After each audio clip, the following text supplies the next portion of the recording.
All right, is it time? Do we try to get the jingle down pat this time around?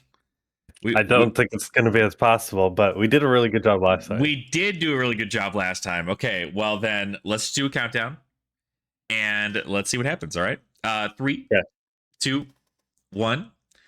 Common Common language language in the in morning. morning. That was terrible. Almost. I'm telling you. I tripped over my tongue there.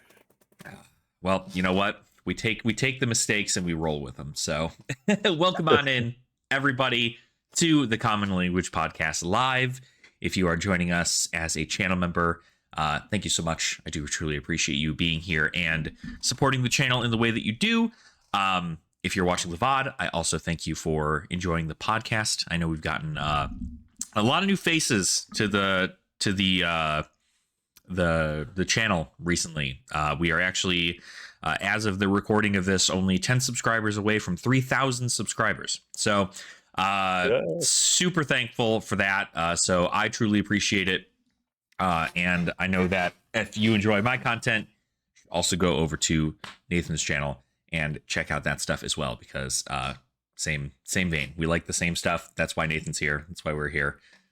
And it's the Common Language Podcast. So that is pretty much like the initial intro I've got here for anything.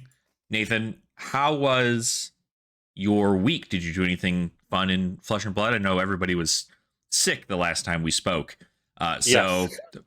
hopefully you had a good time playing, or a good time just kind of getting everybody healthy. Hopefully you had a good Thanksgiving. Let me know. How was it? Yeah, Thanksgiving was good. Grandma came. Good. So that was good. Good to see everybody. Then we played last night. I did try to stream it, but the internet at my LGS was screwing up. Yeah. I talked to one of the owners. He's like, "Oh, I'll give you the code to our our in-house network." And Right.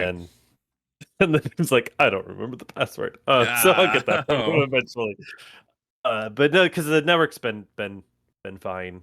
Anytime I've been there, so Good. hopefully it's just a spoof. We did record the games, but I'll probably just listen to them to see how they are and not do anything with them. You know There how you it go. goes. Yep, that's how it be. But Sometimes it's just you get the footage and you're like, that's later. That's later me's problem. but no, I was testing out like different angles, so instead of going straight up, doing it more of an angle and getting the life on there easier. And because if anybody's ever tried to stream Flesh and Blood, the mats are kind of on awkward size. Mm-hmm. So like when you go straight up, to get it tight enough, that's why like when you're watching a stream from LSS and stuff, they have like a lot of stuff on the sides and everything, because in order to get that height, you got to do it at kind of an angle. I know Dice Commando did that this past week. They had at the skirmish that he was at, you do it at a slight angle, so not directly above, and then you can get the life counter on there. You just kind of tip it up, and it's a lot easier. So it was more of, even though I didn't stream it, was testing out angles and things like that. So hopefully it'll get a little bit better. I really, really freaking want those mics that DM Armada had. So funny enough, I actually reached out to him because I was asked the question that everybody usually gets asked around this time is, what do you want for the holidays, right? Like, what gifts would you like for the holidays? And on top of it being the holidays, it's also my birthday. And so, but it's my birthday you're actually. December, baby. Yeah, so it's my birthday today, actually, as of the recording of this. Happy birthday! Well, thank you. But that's usually the thing, is I get lumped in with also the Christmas gifts and everything else too, and so I've got people being like, "Well, what do you want?" And I never really ask for anything, because I'm just like, I don't, I'm a very simple man with simple needs, and that's shiny cardboard that nobody wants to actually buy for me. So I'm like, okay, now I think we probably have actual things we want to do. And so I actually reached out to DM Armada and I was like, hey, what mics were you using? Because I kind of really want them. And he proceeded to send me the link. So I do have the link. How much are they? It's like $80. What? Yeah. Okay. That's what I'm saying. I was just like $80. That's 'Cause, like, crazy I cheap. spent more on those on my mics Yeah. than those, I and mean, because there's my and mics are they're like it's a brand that I don't know is like I'd have to do some research on the brand, mm, but it's like it's called Hollyland. They're like Hollyland mm, mics. Apparently, they keep making new ones, and the versions that Steven has are actually some of the older versions. There's a newer version mhm. out for those, and that's only like $90 for the newest version of those mics. So I'm like, okay, like sure, that sounds great. And they work with a camera or with a phone. So Mhm. based on whatever you want to have it do, there's like a combo version for you to have both. So it is cool.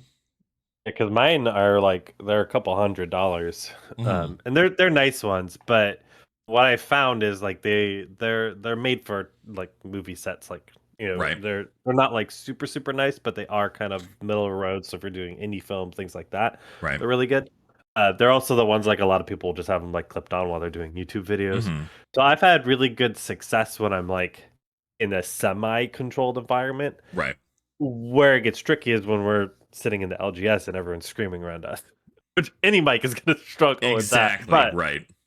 But then I'm like putting them on awkward, and so like him like just magnetizing it. Mm-hmm. I'm curious to be like I kind of want to do a comparison. I'm going to be honest. So with them that price, Yeah. I might mean, look at picking them up at it's some a point. certainly a nice thing to throw on your Christmas list if you're looking for ideas, and that way you can at least compare them. I mean, it's like I like them because of course they would just like They're so they easy to like give to yeah, somebody. literally just like here's this small little thing, just clip it right here. Okay, cool, you're good to go. The light shows where the mic is, so you're always like as somebody who's watching this individual that they're speaking into the mic. Hmm. That it's always pointed in the correct direction. It's not like flipping around or anything. So I think that's super awesome. I do think that it Because is that's the a great biggest pickup. thing. Like when I've been doing those, because I've been like either clip it on, like I have where you can actually put the mic on, or you can just clip on like the thing. Right. And I've been just clipping on the thing just because it's easier Yeah. half the time.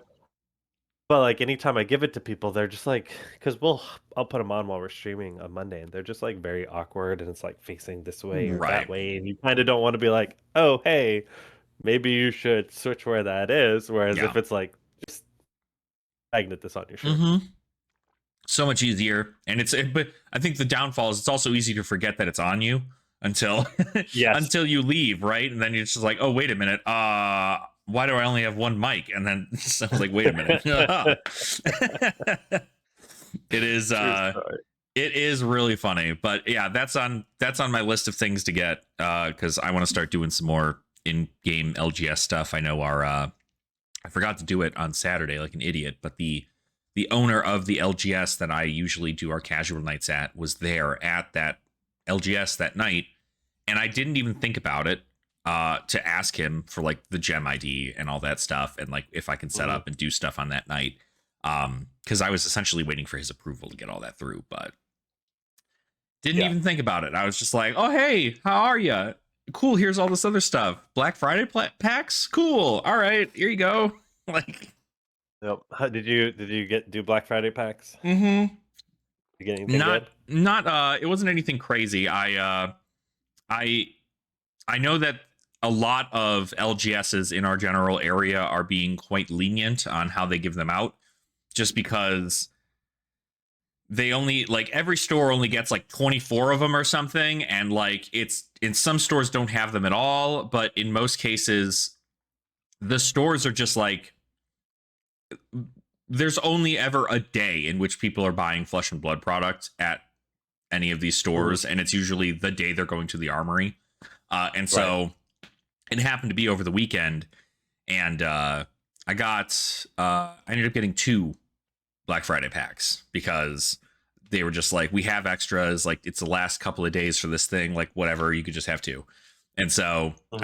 I bought a Marvel Rigor Mortis for my gravy deck, and then and that was only like the $20 thing, and then I bought a Yep. binder, and then they still Mhm. gave me two uh Black Friday packs. So I was like, sure. I like they didn't know whether or not there was a threshold. Like some employees there had no idea there was a threshold at all. Some didn't even know there were packs. But Mhm. the owner was super chill, as he always is, and he's just like, yeah, I'm here to hang out. But I got 2 copies of Booze. I got Nice. Attention in the Air, and I got a Superstar. Hmm. So pretty cool stuff. I also got Yep. another Black Friday pack yesterday. I went to a skirmish because it's usually on my armory nights, or well, the armory night is usually on Mondays, but it happened to be a skirmish. So I played Blitz yesterday. That was kind of funny. And the store did not have its skirmish kit yet due to a Ours delay. doesn't either. Yeah. We didn't either. They did it on Saturday, and Mhm. they didn't have the kit, so they had to tally up who Yeah, got what. we everybody there and it essentially has an IOU for a Gym Hmm. Pack 3, and then of course the top 4 get their prizing, and then but the cool thing is that for coming out and due to the delay, we were essentially just given a Black Friday pack for entry Nice. to the event, and so I got another Black Friday pack. So out of not spending $150 as it was supposed to be expected, as through the main page, I ended up getting 3 Black Friday packs for like $70. So not terrible. No, not terrible. How was your Thanksgiving? It was pretty good. It was pretty good. Just kind of got everybody together, hung out, ate a lot of food. We still have leftovers, so it's the best place to be. We are slamming through those leftovers pretty quick. But otherwise, I mean, it was pretty good. We just got to kind of hang out. A couple of friends came over, and then it was just like I spent, I don't know, Friday and Saturday just sorting everything. I have Mm.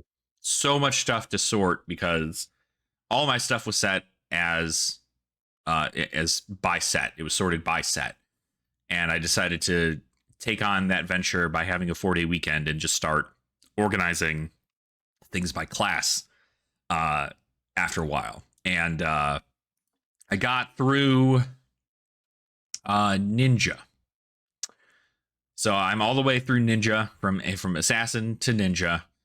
So now I have the rest of the stuff to go through. My office is a disaster because there's just piles and piles of cards that I've had to take out from other 5,000 count boxes to put to the side so I can make room for the other stuff that's going to replace it. And then it's the worst part is you're going through all this bulk and you're like sorting through it, and then you see some cards from a class you swore you already had sorted, Mm-hmm. and then you have it sorted, and it's like, oh, quick, like Brute, for instance. I went through all of Brute, and I didn't even think Yeah. about it. I'm slamming through everything, and I'm like, okay, cool. I think we have everything here for Brute. We're good to go. Start putting everything away. Organize everything by talent, and then by equipments and tokens and so on and so forth. And then next thing you know, I'm going through the rest of my 5,000 count boxes, and I see all of the Shadow Brute stuff from Dusk Till Dawn that I just Yep. completely did not even consider whenever I was doing this. And I'm like, oh, well, now I have to make room for that. So it's a mess. But I took out a project, and I'm about halfway done with it. But I think I should be pretty good to go here in a little bit. So that'll be good. Nice. Nice. That's awesome. Sorry, while you were talking, I spilled coffee. So if you saw me leave the screen, No, it's yeah, just like I was about to say, random. I was like, oh no, hopefully there wasn't a terrible spill. No, there definitely was, but it wasn't terrible. But it was. I'm like, you can see like the screen moving up Right. and It's down. like, oh A little god. coffee on me, make sure there's the Uh computer's clean. I don't know what happened. It just like exploded. that's the thing. You need the caffeine to keep you going in the day, but your motor functions are not working until you're caffeinated. Oh, I'm caffeinated. That's just me being clumsy. Yeah. Well, good. Well, it sounds like at least everybody's healthy now at home, right? For the most For part, the most part. right? When you have for anybody that has kids, and it gets worse the more kids you have. So I have 3 kids. So it's just like when we had 2 kids, it'd be like, okay, we would get over it and we'd be okay for like a month or so. But with Yeah. 3 kids, it just sort of like rotates through each one. Yeah, it bounces through everybody, right? So you got to deal So with then one I'm sick gonna go kid back and to the start. But my youngest, who's also a December baby, Oh, there you uh, go. she I don't know, she's just got like a cough that she just can't get rid of, and now it's like turning. It looks like it's turning into a cold again. You're just like, Ah, God, like come on, just when you think at some point you gotta be done with it, right? And then it's just like, nope. All no, right, it's just gonna go to the next person. It's gonna go to you, and it's gonna go to your wife, and it's like, okay, well, I guess I guess everybody's just gonna yeah, get sick until eventually we like nobody leaves the house for two right. weeks, right? I know when we're sick, we do try to quarantine a little bit. Like it's Mhm. not like we're going out and about and stuff on weekends because Right, number one, you don't feel good. right, You don't want to, and number two, it's like we don't want to get other people sick. yeah, exactly. It's better to just lay low at that point because like I would also imagine like taking like going out somewhere and also having your kid sick while you're out, like you as an adult, yeah, It sure, was you probably awful. feel bad, but you're probably not like dead inside, right? But I mean, a kid being sick, they're already not comfortable with the way they're feeling, and then they have to be out, and so that sucks. That Yeah, sucks. no, but I know like my youngest, she's about to be 4. Mhm. And when she's sick though, she's still 'cause she's, still little, and so, Right. like, little kids that size, like, they don't settle no matter how sick they are, they have to be, like, sick as a dog. Yeah. 'Cause, like, she'll be sick, and then she'll be, like, running around the house, you're like, "What is going on?" Because 'Cause they're just little balls of energy. Oh gosh, to have that kind of energy again ever in my life would be so joyful. Yeah, she does not know how good she has it until until she has to pay taxes. She'll know. Right? She will know. But, yeah, it's just, like, all the time, we're just like, "How do you have this much energy? What is going on?" Uh So, huh. Yeah. lots of fun. And then the other thing is right now is our cat. So we have an outdoor cat. We have Right. a porch kitty. Well, he hurt his foot last weekend when my son was in the hospital. He Hmm. hurt his foot then, and we're hoping it was gonna get better. But like, we're focusing on humans. Right. Like, Yeah.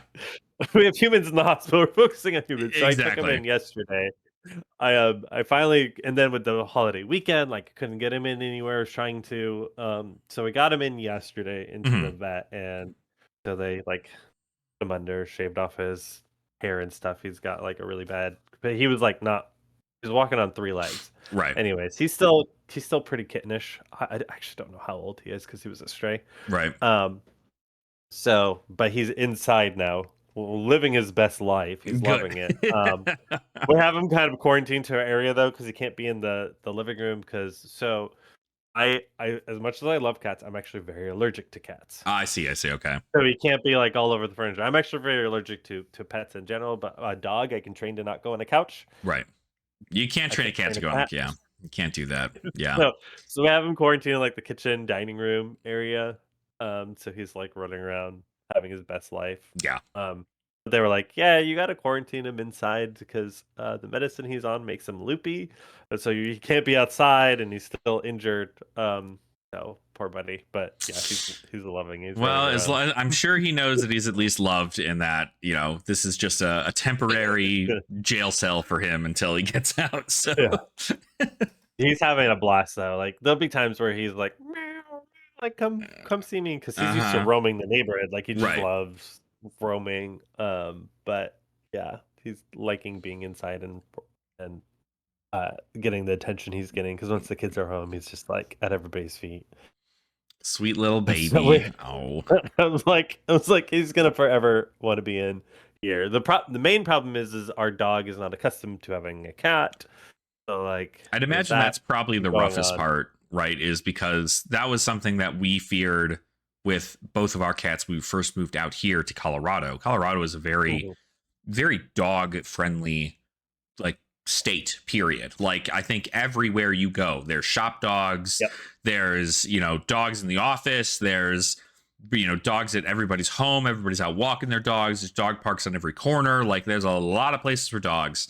And I like cats a lot, but I'm also like dogs. I like most pets that I could Yep. that I should be owning. And then you take a look at like I was like, okay, well, like if we do get a dog, we have to be in a situation where we have to we need to be able to take out the dog, right? To do that, the dog needs to not be a big dog because we live in an apartment complex and like we don't have the free like availability to have like big dog energy to go run around everywhere.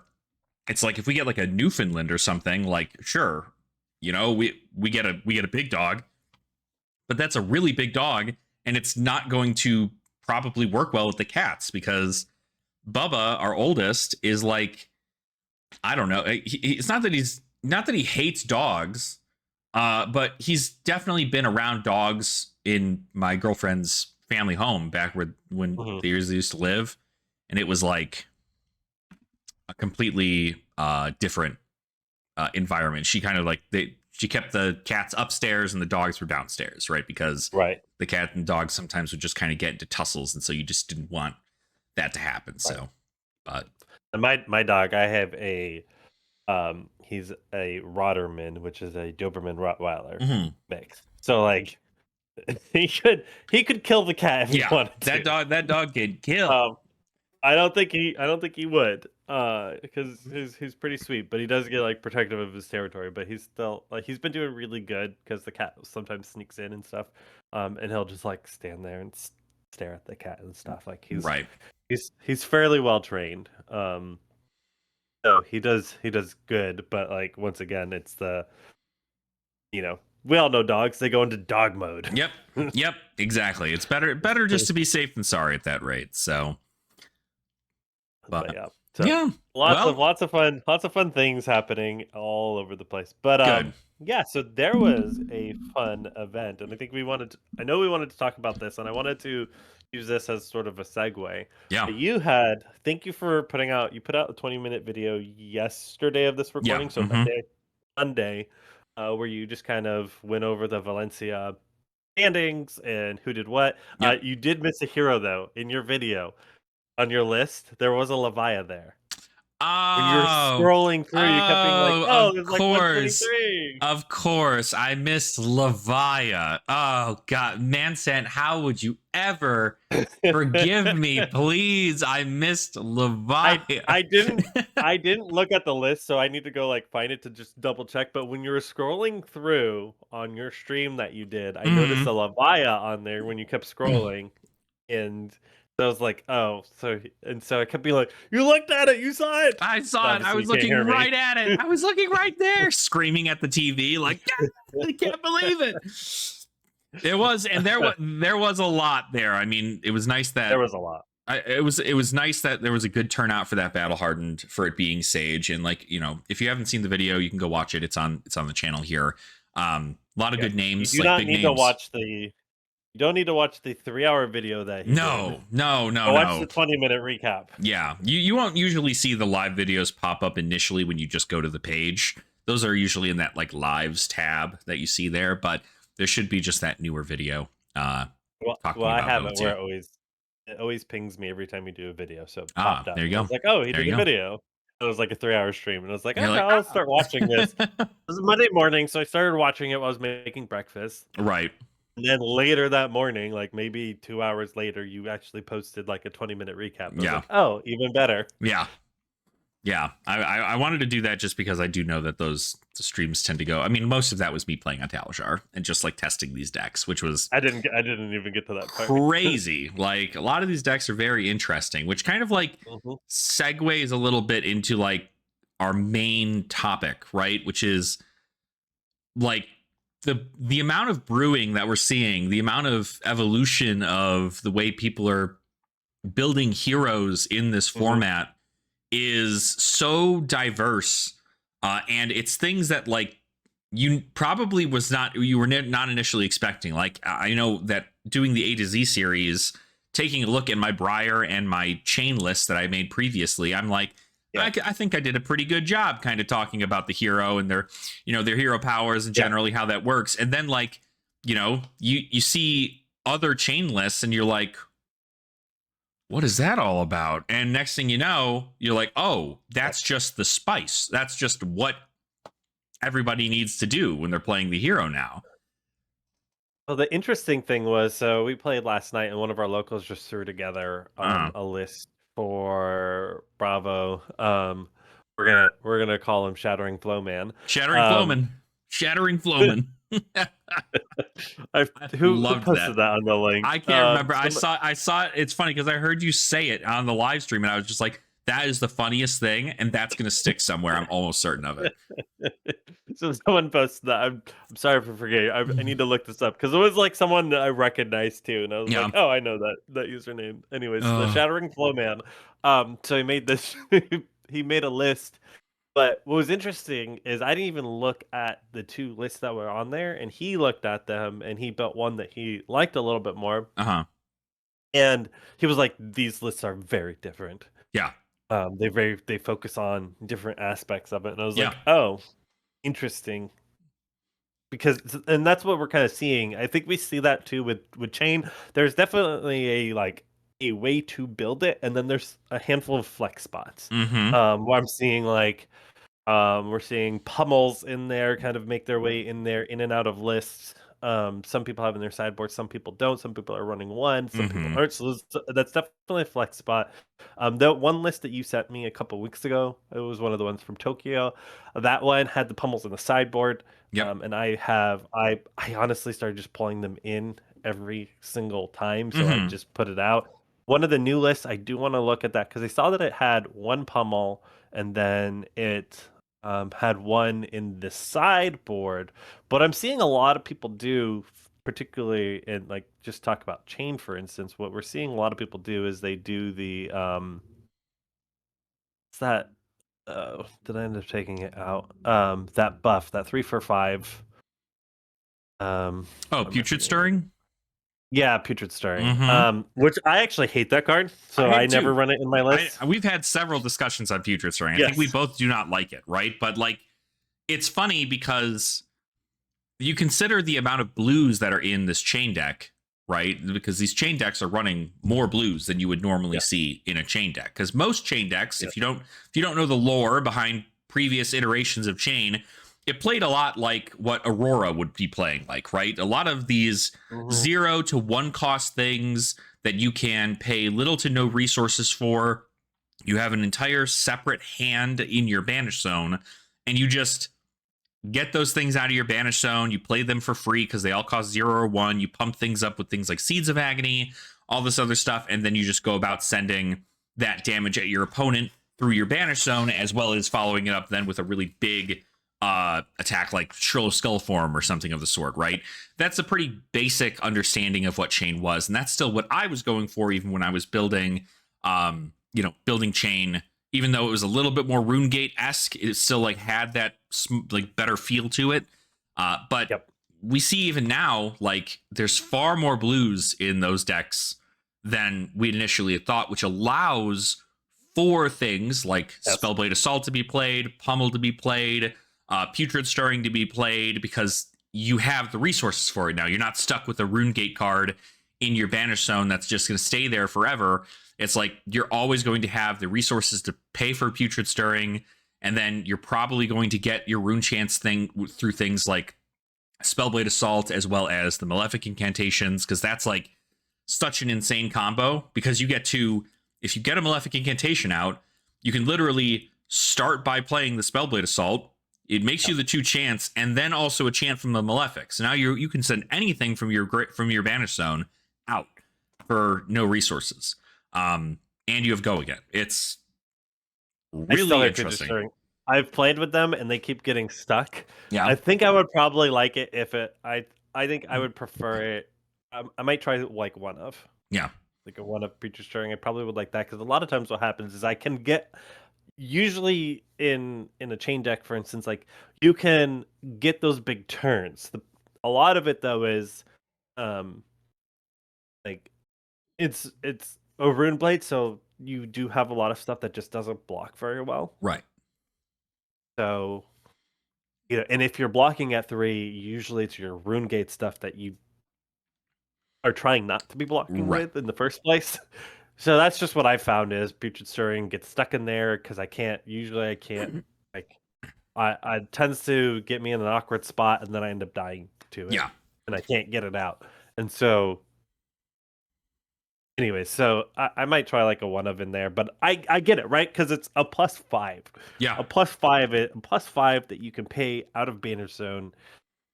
Kind of hard to like not have that Yeah, in there. it's good. I do think that really it also what it allows you to do also is that it's just in case you get it off a soul shackle, right? It's like if it happens to get into your banish zone, it's not a super dead card. Sure, maybe it stays in there for like 2 turns, but it's not that bad to have because even if your turn is just keep 2 cards in your hand and then play you have the rune chance already. You just pay the blue, get the putrid stirrings out, send Deathly Wail for 11 and 3 rune chance, and that's 3/4 of your opponent's life still on a turn that you would not normally be able to send anything. You can arsenal a card and pass, or you can even use that card if you have additional resources.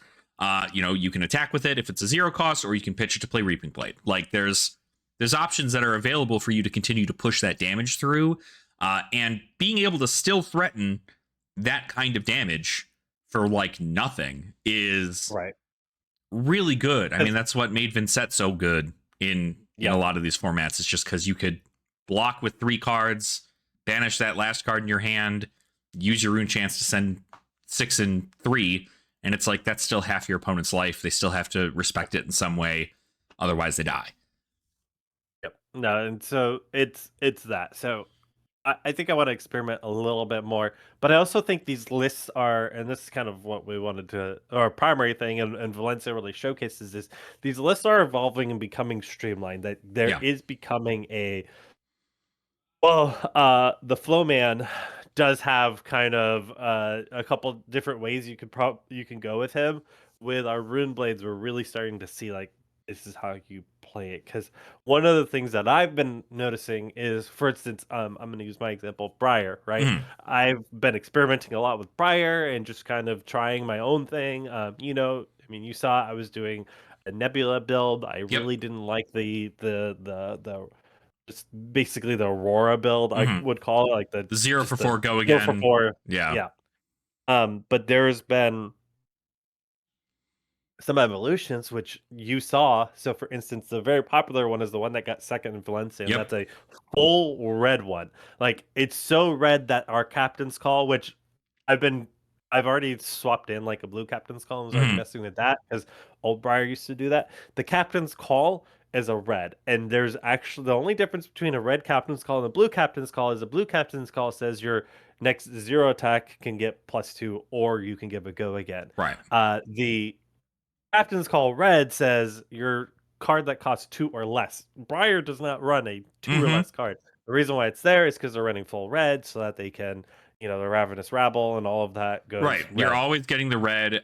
You also have, and that's the other thing too. I think that second place list is because I know that the list that I looked at and that on that video or in the live stream more specifically was Kim's list, which was I think the 8th place list. That was only red, the whole thing. The second place list, the only difference between that list and Kim's list was that they were on Yellow Flourish. And Yellow Flourish, very interesting because it's +3 to anything that would be pumped, right? So you play it. Sort of. Yeah, well, yeah. It doesn't work on Nebula Blade. Yeah, it doesn't work on Nebula Blade, but like for the sake of like pumping up something with, for instance, are they running Starfall on that list? Yeah, they have Starfall, Reaping Blade, and the Scepter of Pain. That is the other one there. Yeah, so, that's the other thing is they've been running Scepter of Pain, which I don't fully understand that. So that's the thing. I think it's quite literally just so you have a weapon, quote unquote, right? If it comes to like the fatigue game plan or whatever, you have a weapon, but you just do it for Bloodied Oval. Bloodied Oval, you just get an extra point of block in case you're trying to block out like a breakpoint. But the game plan for that is like you're playing Bracers of Belief. So you play Flourish, you play Bracers of Belief, you get +5 on your next attack. And if you can double that up on 2 burn-up shocks, you kind of just kill your opponent. They kind of just blow up and die. There's a very, very interesting way to go about doing it, but I think the overall concept of the deck is the same, right? Forget all the Earth stuff. Don't worry about that. Just play Yep. lightning go again attacks, play, generic go again attacks that cost 0, come in for 4, and you keep that chain going, and you end up doing pretty well for yourself in the Yes. long run. And that's just, it's an oppressive amount of damage to deal with. I think that's even during that live stream, I was trying my darndest to see if Decimator Olympia could get through it, and I couldn't even block all that. Like, I can't Yeah. block all that. That's far too much. It costs me a resource for me to play my D-Reacts. Because of that, I had to give up a whole card of 3 block, maybe even another D-React to block out some more stuff, but it's still not enough to stop them from leaking damage through. They leak 1 point of damage through in a burn-up shock turn. I take 5. So it's very, very, very much so a strong deck. But I think as we continue to see more and more evolution of the decks, we're going to see counters to that, right?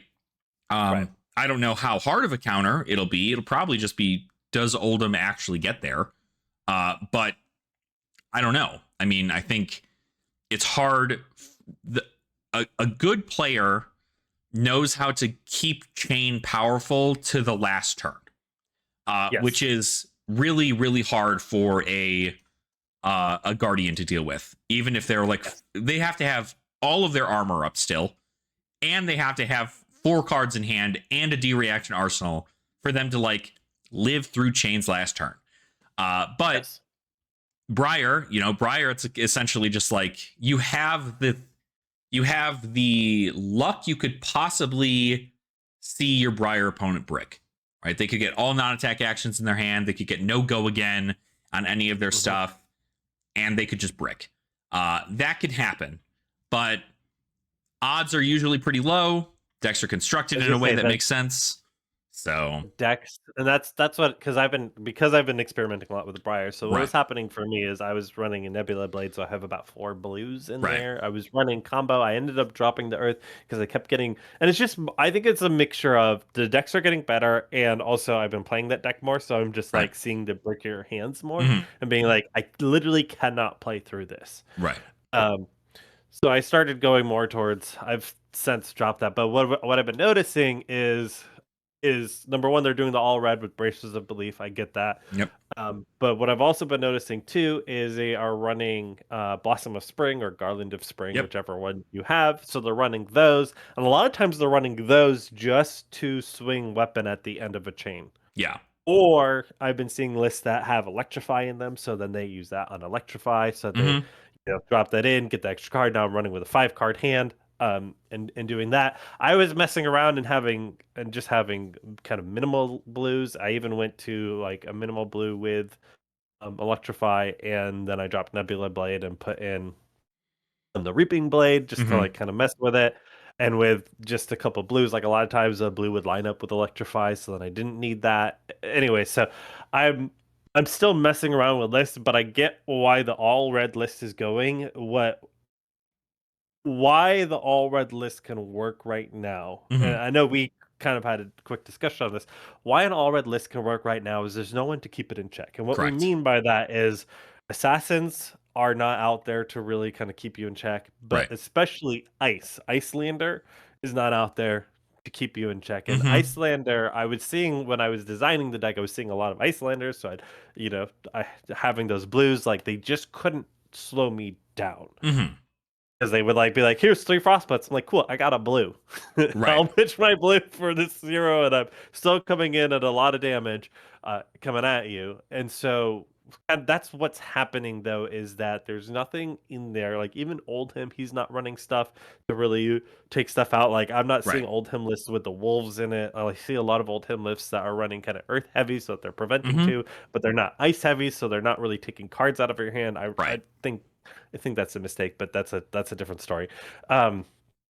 So what I'm seeing is a lot of this stuff, and there's nothing to keep them in check as of now, right? Once we see Pen come out, I think with Pen, I really hope we don't get Runeblade cards. I mean, we're gonna get Runeblade cards. Like, that's not true though, because we're seeing a lot of talented stuff, and you could give the Runeblades, like the only non-Runeblade is, or the only non-talented Runeblade is Viscerai.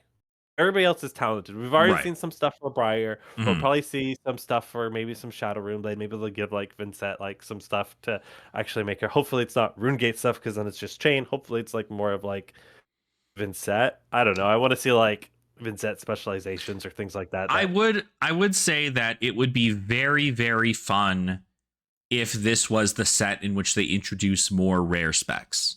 I know that Yes. there was some talk during my live stream on whether or not they would print like some cards downshifted that are currently specs, or some cards that are at M that are specs that downshift to rare or something like that. And I'm like, I don't think that that's the play.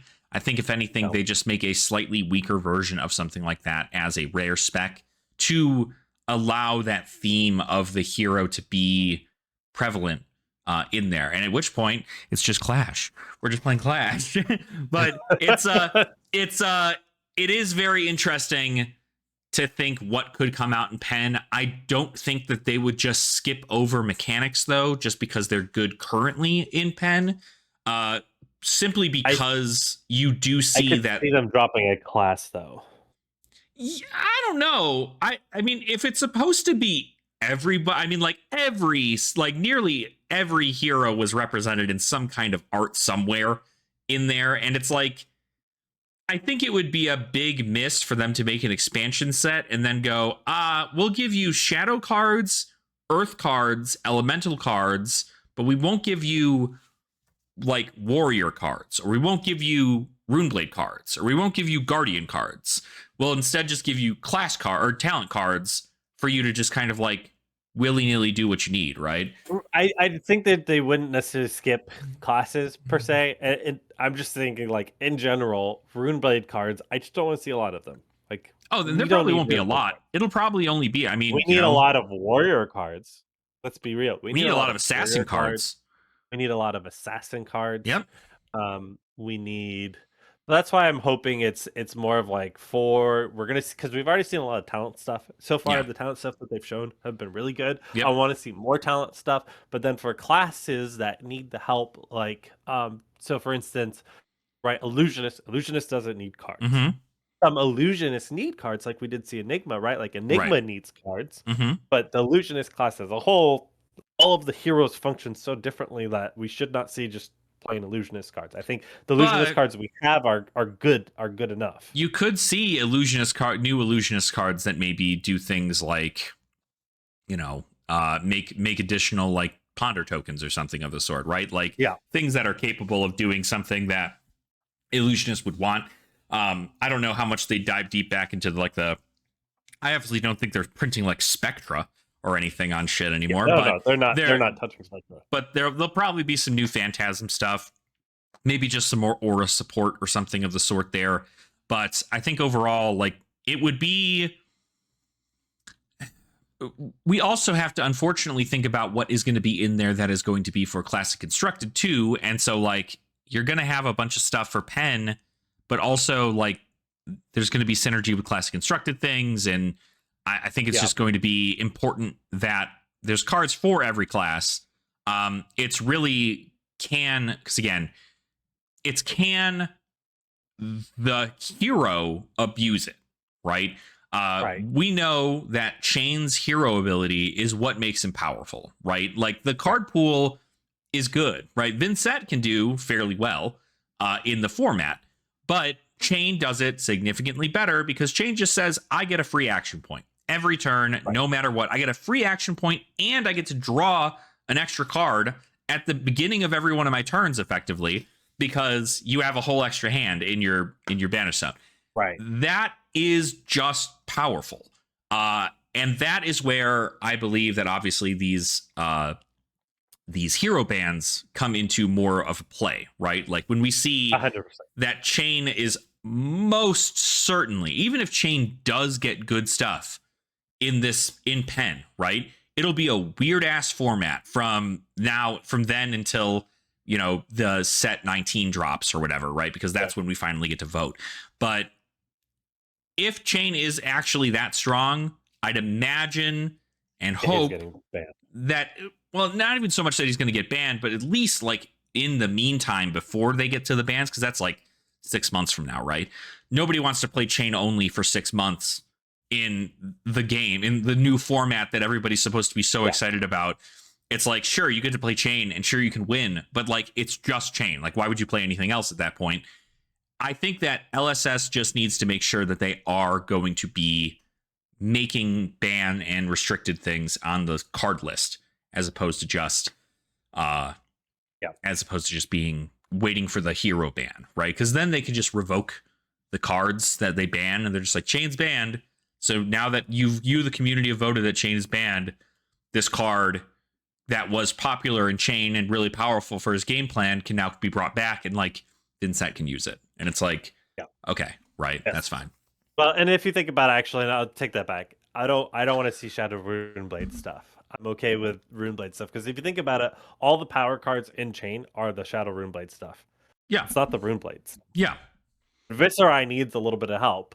So maybe they'll do the opposite of like, hey, we're going to not do Shadow Runeblade. We're going to give some Runeblade a little bit more support. Right. Because they do like if you look at it like on the common and rare level, they have like a decent amount of stuff. But if you look at like what they run in CC, for instance, like almost all of their powerful Runeblade only stuff that they're running is all majestic.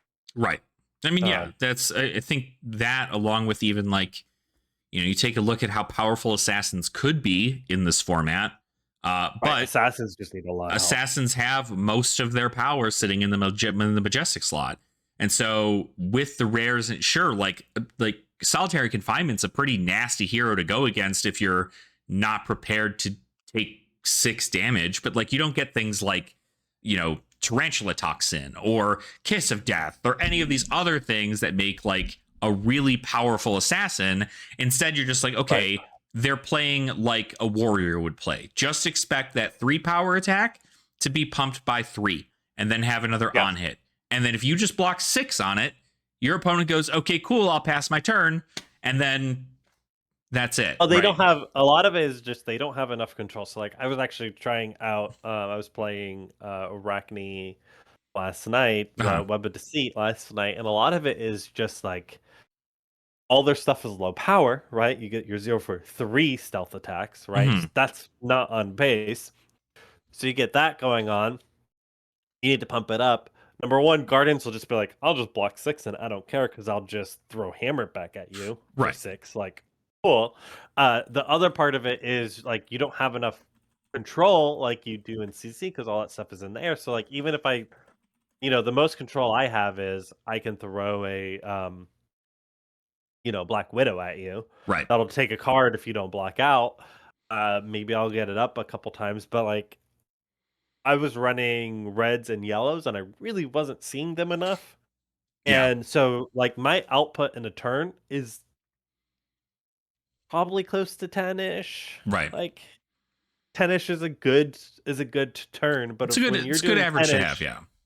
When you're doing 10 damage but not really enough control in there, like your on hits they're so-so. They're not great. Like, and a lot of your reactions are costing 1. Mm-hmm. You got only a couple that cost 0. You have a couple that are, cost 0 if they're marked type of idea. Right. So your damage output isn't high enough when you have rune blades going, here's 16 on average. Yeah. Here's a 16 on average damage for you. And you're going, well, I can do 10-ish and I might maybe have something that has control backed onto it. Most likely not. Right. Like you're not going to get there, especially when you got the Guardians that go, well, here's a 3 for 7 and you had to put a card back on top if it deals 4. Yeah. Like they just have natural disruption, right? Like Guardians just have that natural, okay, cool. Not only are you sending an average of big numbers, but those big numbers are disruptive, right? You still have to block with at least 2 cards to block out the 4 that is specific for crush abilities, right? And so that is almost playing better than an assassin would be now because it's like, cool, you get to trick them in the reaction step, right? You have to play the do you have it, do you not have it kind of deal. Guardians just get to go, I will block 10 with my armor and then send 7 on hit, to get a card from your hand to the top of your deck and then pummel it. And that's just a regular hand for Guardian. Yeah. Like they just get to do that. That's not like a hoop they have to jump through or anything. It's not they have to have the right reaction. They have to have resources to pay for all that. It's like, yeah, sure. It's just probably going to be, you're going to have to give up 2 cards or give up 1 card and take 7 damage, which is a lot. So I do think that hopefully, there's got to be more coming out to it, and I imagine there is. Maybe more Mark synergy stuff. Maybe I can't remember. That's the other thing. Like if you look at the assassin, like New's actually decent if it's a Guardian heavy meta. Yeah. Like New actually is. Pretty she's good. a meta call. Yeah, absolutely. She's absolutely a meta call. But you're looking at that, and so she can if there's Guardian, which right now it's not, so like she's not good. But if it does ever become that, she is good, and because she'll hit you with your own Macho Grande, which is hilarious. That's the other thing too, right? Is that like and I like New as like a response to a Guardian heavy meta, but you also have to realize you're playing no blocks in your deck. So like if you don't end up getting the right sequence of cards, if you draw 3 chi and a blue, it's like, okay, cool, that feels good because it means you're going to be able to banish cards from the top of your opponent's deck. But if you pitch to New and you look at the top card of your opponent's deck and it's a red and not a blue, now you just took all this damage for like nothing at all. And it's not, it doesn't feel good. The only difference is like your Guardian players are also going to want to keep their blues in their hand because they're not going to block with them. Otherwise they're going to get banished. So you have to have the correct sequencing for things for that to happen. And like having no blocks in your deck in Silver Age right now is a death sentence because like you're just going to get run over. Like Briar is just going to kill you. And so even if you are running into a Guardian heavy meta locally, it might be worth a shot, but you have to get them to the end game. You have to make sure that you're able to get around their defenses, which they have many.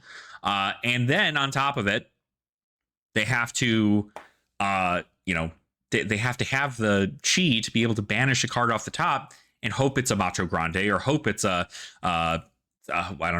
disable or something of the sort, right? Because that's really powerful to play those for free, but you have to, usually you want to hit with a Beckoning Mistblade first, and most of the time they can just block that with armor because it does not have piercing. So I don't know. I haven't done a lot of testing with it yet, but it is definitely I just think I'm hoping that Assassins get a lot of good stuff in the rare or common slot in Pen because it's they need to be the ones that they need to be one that can do some control because we're looking at it and it's very heavy aggro, which honestly, let's be real, like we kind of expected that for sure into this. But with where the card pool is at right now, kind of expected it. So it's not me like complaining. It's just like, hey, like this is where we are, and we just need to. And a lot of people are like, oh, we need to ban snatch and things like that. I'm actually okay with where it's at because like Guardian just got a bunch of 4 blocks, things like that. So like they still have powerful things. So I don't think that there's really that going on. There's less of that going on. Less of like, oh, we need to ban more like aggro stuff because the reality of it is aggro is what makes this format not take forever. Because if aggro's not good, then these games will take a long time. So I'm fine with aggro being one of the best. I just feel like what's happening is, and I'm hoping that this is going to change, is you look at a lot of the counters in like CC, for instance, all of the like the fringe stuff are all majestics. So we just need a handful of fringe things of like, if this pops up, we need this rare, for instance, like, things like that, like Warmonger's Diplomacy, majestic. It's really good and it works well against the Rune Blades. Like right now, if Warmongers had, I don't know how you make that. I don't think so. I mean, it's already a one-turn thing. Like it might be, I don't know how they do it, but I mean, even to your point, right? Like, there's not anything stopping this from happening right now, right? There's nothing gatekeeping hyper aggro from being the best, right? And so when we take a look at, but you take a look at cards that are coming out in Pen that we know of already, right? The Elemental Sheaths, the D-Reacts, right? The Icebond D-React is going to be like a pretty big thing to be like, hey, stop your turn, like, or make it just like shunt it a little bit, right? Just like, okay, cool, I'll block 5 on your 4 power attack. I will reveal this card, or what, No, if you pitch it, you pitch an ice. you pitch an ice card for it, and you get a frostbite, and it's like, okay, cool, perfect, right? That is a great answer to hyper aggro. Is now you have to pay for your next thing, right? Because it's not just send everything, right? And even with RuneGate, you still have to pay into RuneGate, right? And so the benefit there is that, like, now you can't Spellblade Assault into a RuneGate card, give it go again with Suckcliffs, and then play Reaping Blade. Now it's just Spellblade Assault into RuneGate card, because you don't get the Reaping Blade effect, because you're going to use that one to stop your opponent's attack. So it's there's going to be answers. Hopefully, I hate that the answer is ice, of course, right? Because it's just like is. I'm fine with it. But I love ice. It is it is, as long as it's not as oppressive as it could be. I think, again, we'll see heroes that abuse it. We'll see heroes that won't. Those heroes will probably be banned because people don't like playing against fatigue for some reason. And that is just how everything will go. But I know. I think one of the kind of the last points is I know we've been talking about Streamline decks and things like that. We've kind of gone off of that, but one of the things I think you're absolutely right, they'll get banned. But I think the pool is big enough where we're not going to be able to fully ban everything. correct, Right? We're going to ban 4 heroes. There might be potentially 5 or 6 heroes depending on Right. how it later in the seasons potentially in there. But like we have Oldhim and we have Icelander that are ice. We have there's 2 ice things. I don't think we see a world where both of those get, at least early on, where both of those get banned, because I think people are going to want to hit the aggro. Fairly hard. I think one of them might get banned, but I don't think both of them will get banned. And then once again, we have Chain. If Chain gets banned, if you really love that style, you can go Vincent. If Briar gets banned, you can go Aurora. There's all these heroes that are kind of lower down the totem pole that if they get banned, like, you can kind of switch to those and have that experience that you want to have, right? Like if Flowman gets banned, hey, we got OG Bravo, we got Betsy. Like, right. There's lots of different things for us to do, and so I'm less worried about the bans than I would say, like, if this came out a couple of years ago, because we do have these other heroes that if you love that hero, you love that style, you can swap. You can swap into something else, and I think that's a great spot to be, because I'm looking at them like, even if there was 10 heroes banned in a season, like, there's going to be something for you to do probably along those lines, because like Briar is that much better than Aurora. Like, let's be real. I don't think Aurora you can do a lot of the same stuff you can do with Aurora that you could do with Briar. So like, it's just not as, her ability just isn't quite as powerful, right? It's a little bit more fair. Same with Chain. Like, I can do a lot of that stuff, but I can do it with Vincent. And we're gonna just see more and more heroes. Same with, like, if Dory or Olympia comes oppressive, right? One of them gets banned, but hey, then you can play that. Olympia, I don't ever think is gonna get banned, but what if Dory got banned? Oh, cool! I'll play, Olympia with my axe, for instance. Like, there's enough stuff out there that you can really you can pivot if it gets banned. So I don't think there's ever going to be a time where we're going to be in a spot where, like, hey, I can't do ice things, or hey, I can't do draconic things, or anything like that. We're going to have it. So I'm not worried about that. I think the bans will work out fine. I think the biggest thing, I'm looking at right now is it doesn't take long for people to figure out Streamline decks. So we're definitely seeing that now. We're seeing, like, my assassin builds worked okay a few weeks ago. Now they don't. Now they're just because people are streamlining, they're getting it done. And I think that's an okay spot to be. I think we expected it to be like that. And the other thing is that I kind of like from it is now I have stuff to build for my battle box. And I kind of expect my battle box to be constantly switching. I'm like, hey, this one, this, cool. We're going to bring this hero in and this hero out because they're not doing as well. We'll always keep, like, the battle box kind of the top heroes. So people can play those, and the decks are $20, give or take. Like, I think it will be really fun, especially after Pen comes out. I think we'll be in a really great spot and just really fun for people that like to have battle boxes or like to have the best heroes because the decks are so cheap. Yeah, they're absolutely cheap, and at least it allows you to simulate kind of what that looks like, right? Yes. What your competitive field is going to look like, and it's going to be helpful for those nights you want to start getting like Sage on demand events happening and stuff like that. I do think it's going to be good to at least have that, and I think when when it comes down to the streamlining, right? I do think that a lot of the streamlining is that like 10 people are out there actually brewing stuff, and then there's like thousands of people who are just like, I just want the top deck so I can go to this event and do really well in it. And that's like where the streamline is. So you're going to start as more results come in from decks that win or decks that top 8. That is going to be enough information for you to kind of go, hey, this is probably what we should be running. This is the general field. This is what the meta looks like. And as metas start to get defined, we are then going to go ahead and see, of course, people probably decide to counter meta things, right? Maybe, if Pen does bring good things for assassins, maybe we do see more assassin in the meta because it is a counter to the hyper aggro chain or Briar or anything of the sort. So the option is certainly there. So we do have a quick thing. Jonathan had asked, so like, is there much reason to run Aurora over Briar? And I think you kind of covered it. Like Aurora, you can run Aurora if you like not having to rely on non-attack actions to give your stuff go again. That's pretty much the only thing. But I personally value Briar's hero power of getting the embodiment of Earth much more than I do the ability to make an embodiment of Lightning with 2 resources off of Aurora's ability, which is, sometimes I've played Briar and I've looked at it and been like, okay, cool, I wish I had 2 non-attack actions so I can make an embodiment of Lightning here.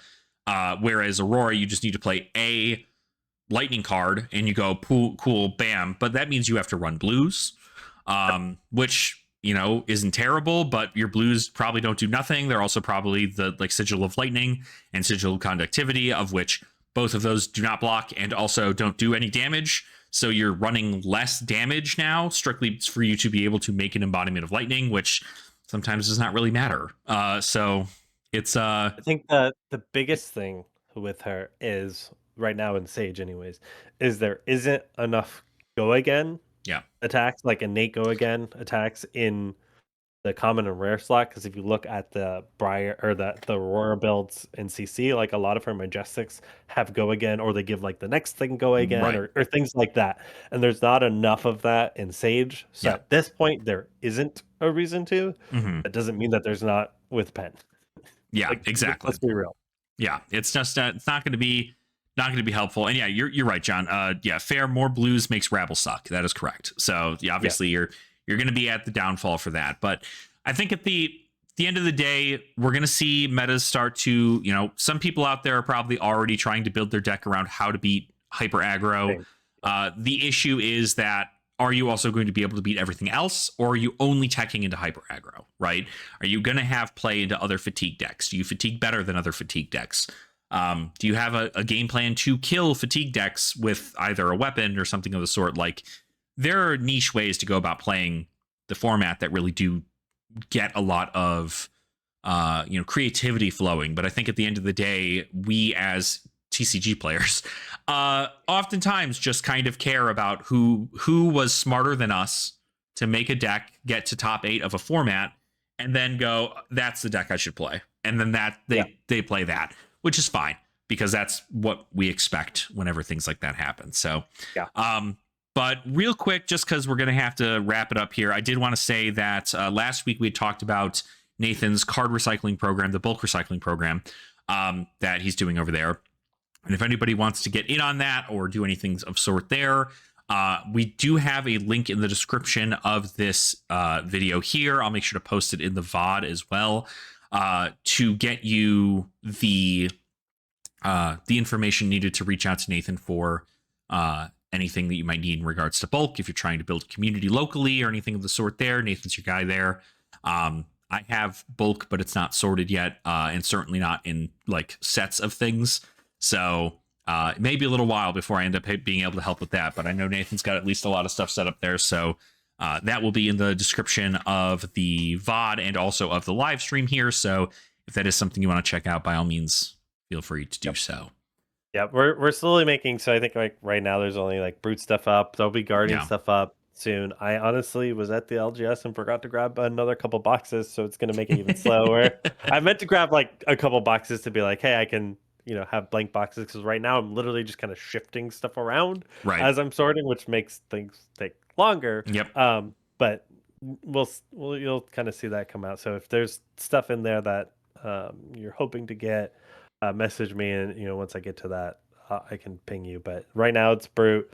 We'll start seeing some Guardian. I know some locals have already requested some Ranger stuff, so I might get to Ranger sooner than later. I don't know. We'll see. There you go. Yeah, get it all together while you can, right? It's just but doing it all by yourself is a tedious task, as I'd mentioned earlier. Like, I'm also in the middle of sorting all my bulk, so it's just a lot all happening at once. But sometimes, at least probably do within, I would maybe even believe maybe this weekend, I'll probably see about getting some of my locals to come over to my place and just sort cards with me. Last time I was able to get like 10 locals over to my house, and we all just like sorted cards. So I was like, that's sweet. Like, sure, feed everybody pizza and they'll do whatever you want. It turns out. So it's a pretty easy deal. But yeah, so that's it, though. I think we're going to go ahead and call it on here then. Of course, do you have any final words, Nathan, before we kind of close it on out here? Nope. I don't have anything extra. All right. Cool. Then, yeah, that's pretty much all it for me here as well. Of course, like I mentioned, we are nearing closer and closer to 3,000 subscribers on the channel. So thank you all so much for continuing to support me over on Asherwing's TCG. If you also enjoy my stuff, please go check out Nathan over at Bold Brew Games. Send him some love on your way as well. And then just kind of keep an eye out for more Silver Age content from me. I'm going to be just pushing out more of the A to Z stuff. Got a couple of videos in the pipeline for that, so I'm very excited. And then we're going to eventually start doing more like meta relevant Silver Age stuff, talking a little bit about the decks that do really well, do some breakdowns of what has worked, what has not worked, do some brewing and things like that. Yeah, but other than that, thank you all so much for watching. I really appreciate your support, and I hope you all continue to have fun in the flesh and blood.